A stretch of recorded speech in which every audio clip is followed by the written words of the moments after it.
This is the Investor Connect podcast program. I'm Hall T. Martin. I'm the host of this show in which we interview angel investors, venture capital, family offices, private equity, and many other investors for early stage and growth companies.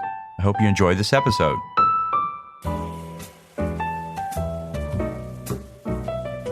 Investor Connect is a 501c3 nonprofit dedicated to the education of investors and startups for fundraising. Please consider donating $100 to the program to help others in their investor and entrepreneur journey. You can find the donate button on the investorconnect.org website.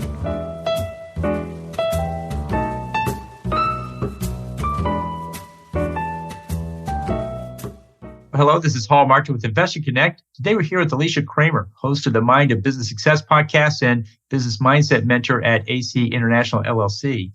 AC International helps businesses owners retrain their minds to create a life and business they love. Alicia, thank you for joining us. Thank you so much for having me, Hall. Great. So where are you calling from today? So I am in Tucson, Arizona. Normally I'd say it's nice and warm and sunny. At the time of this recording, it's sunny and cool. Special time. Well, great. Well, let's kick off with, tell us more about your journey through business and how you pivoted to becoming a business mindset mentor. Well, let's see. Let's make a long story a short one. So I actually grew up on a dairy farm, and my mom would always say, even though she worked 7 days a week, up early in the morning until working late at night, that the one thing that she appreciated was being her own boss. And something about that stuck with me. As dysfunctional as it was to witness, something about it resonated. When I was 18, I got the entrepreneurial bug, you could say, and started dabbling in like network marketing and things like that. We could say that, like most people's lack of success stories, I was one of those. But that was really just a taste. And at a very young age, I was about 21 years old, I started an e-commerce business. Back before it was easy like it is today with Shopify and stuff like that. And it didn't go well. We'll just say that. But the dream never died, as they say. And when I was about 25 years old, I was out with some girlfriends, was given a date rape drug. When I came to, I had been physically and sexually assaulted, and it kind of rocked me to my core to the extent that I went on a pretty deep inner journey. And in that process, there were things like hypnosis, EFT, which stands for emotional freedom techniques, a lot of different types of energy work, a lot of really deep introspective healing work. It was incredibly transformational for me. And I knew that was my calling. I knew I wanted to help other people in a really meaningful way. And so I went and I got certified in a lot of different stuff. I started a little brick and mortar EFT practice. For anybody listening who's like, what is this? Not electronic funds transfer. That's EFT it's an alternative therapy that is used to help resolve emotional issues, essentially. And I got a little tiny bit of traction for the first time in business, which was exciting, but not sustainable. And so I ended up getting a real job to supplement my income. And I'd always been able to work myself up into leadership positions. So I ended up getting a job managing a cell phone store. And then I find out I'm pregnant with my first child. So here I am sitting in the cell phone store, which, by the way, as anyone who is an entrepreneur in spirit, working at a job is soul sucking, right? So here I am sitting there with this new life inside of me and a new future ahead of me, thinking to myself, I've got to get business right. I've got to do it right this time. And so I did. I got my certification as a hypnotherapist. I opened a brick and mortar hypnotherapy practice. That was back when I lived in Wisconsin. And as they say, the rest is history. Of course, there's plenty of bumps and bruises along the way, but that ended up evolving into an international company, which it is today, working almost exclusively with business owners and entrepreneurs, and in some cases, executives, on overcoming their mindset stuff so they can have the success and the fulfillment that they desire. Well, that's a tremendous journey, and I'm sure you share that with many of the entrepreneurs you work with and others. It sounds like it's a great story to share with others as well. Like I said, we always have to condense it down. All of us have a long story, and then we share these sort of highlights, the kind of milestones.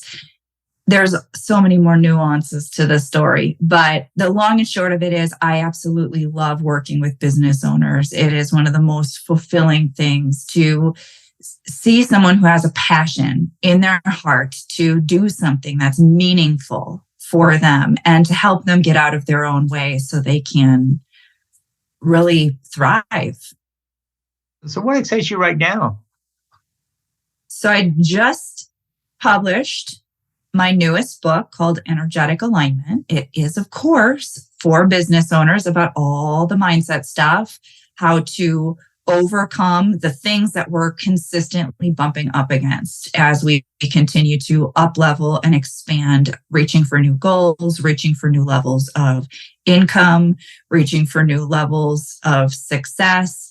Anyone who's been on this journey knows it's not you achieve a level of success and live happily ever after. We're always reaching for more. And every time you reach for more, you bump up against that subconscious stuff that you have to work through and transcend in order to get to that next level. Great. So why is effective leadership so important to you?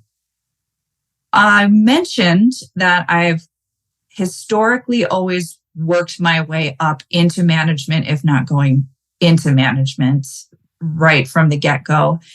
And let's face it, if you've ever had a job and you've had a crappy boss, we know how awful that is. And it's unproductive. It's unproductive for so many reasons.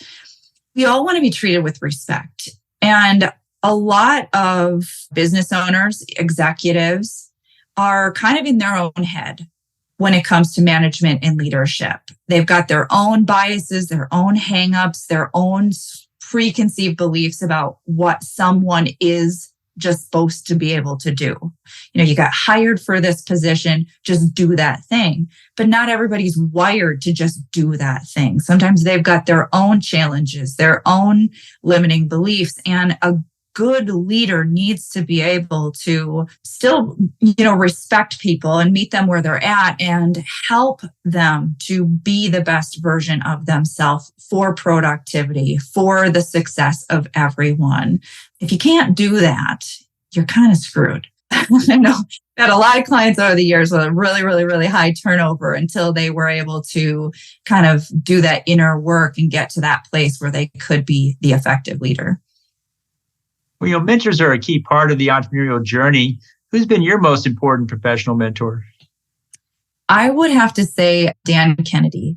He's known as a marketing guy, but he's also very much a business mindset guy. And it's over a decade, I've been reading his books, listening to his material. Had the privilege of getting the photo with him early on in my business. And I've always looked to him as a mentor, not just from the marketing side, but very much just in helping me to expand the way that I think about myself as a business owner. Well, great. Well, there are many myths about running a business. And what's the common myth about the business mindset? So many people think it's just positive thinking. No. It is not just positive thinking. It really does take a tremendous amount of self-discipline to control your thoughts, control your emotions. And you can only do so much BSing yourself. It's only going to get you so far. When we have these limiting beliefs, they're beliefs. They are self-fulfilling prophecies, essentially. And you, in many cases, can't just simply positive talk yourself out of it. You can't just tell yourself when you're bumping up against tremendous internal resistance and fear and conflict, oh, I've got this. Oh, just, put on that happy face. Mindset really is about reworking your subconscious mind. It's about retraining your mind to not just put a Band-Aid over your fears, your doubts, your insecurities, your limiting beliefs. It is about changing the way that you think and feel so that your mind supports you in your endeavors instead of being the stumbling block that it is for most people. Great. Well, in your opinion, what's the most important personality trait someone needs to become a successful entrepreneur? I would have to say it really comes down to, are you able to believe in yourself? And that doesn't mean that you pop out of the womb believing in yourself, that you're just naturally a confident person. That means that you've got the stamina to go through the inner processes required to go from where you are, where you want is just sort of this dream, to progressively believing that not only is it possible, but that you can and you will. Whenever you see a successful person, they have that ability to take something that once was a concept in their mind and to get themselves to believe and expect it. And once it becomes an expectation, then you see the realization of it in their life. Well, great. Well, I enjoyed being on the Mind of Business Success podcast. Can you tell us more about the idea behind it? That whole show is about helping business owners to see that there is no perfect person. There is no perfect success story, that even the most successful business owners are still on their journey. They're still doing their own inner work. They're still overcoming their fears, their doubts, their insecurities, that this is an evolutionary process and it doesn't matter where you are or where you've started from. You have the ability to get to where you want to be. That's my passion, is just helping dispel this huge myth that especially new entrepreneurs oftentimes are bumping up against, which is, I don't have what it takes. I don't have the right background. I don't have the right family. I don't have the money. I don't have the this. I don't have the that. And looking at people that they perceive as being so successful as somehow like better than them or on this pedestal, or they have some kind of unique advantage. And I'm just here to say, no, I'm sorry, friends. That's BS. Let's get real about this. Even the most amazing, accomplished entrepreneurs, they come on and they talk about the truth of the matter. They've had to overcome their stuff. They're still working through their stuff. It is an ongoing process of becoming that successful person. You don't just achieve it, and you're not just born into it. And real entrepreneurs need to know it's okay to be human, and that it's okay to bump up against your stuff. It doesn't have to stop you. You can achieve everything that your heart desires. You just have to be willing to do that inner work. Well, great. Well, one of the values of running a podcast is that you learn a great deal. Talking to people is a fantastic opportunity to expand your horizons. What's the most important lesson you've learned from your podcast?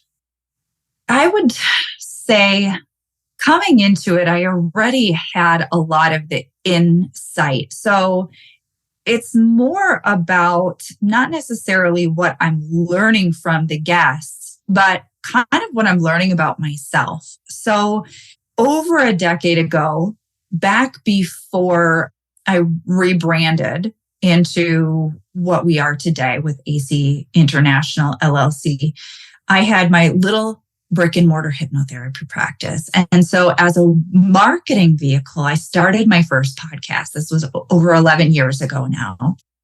And it used to be so polished, right? I think I mentioned this to you when you came on my show, that, I'd have people send in, what bio do you want me to read? What interview questions do you want me to ask? And kind of, just went through that structured approach.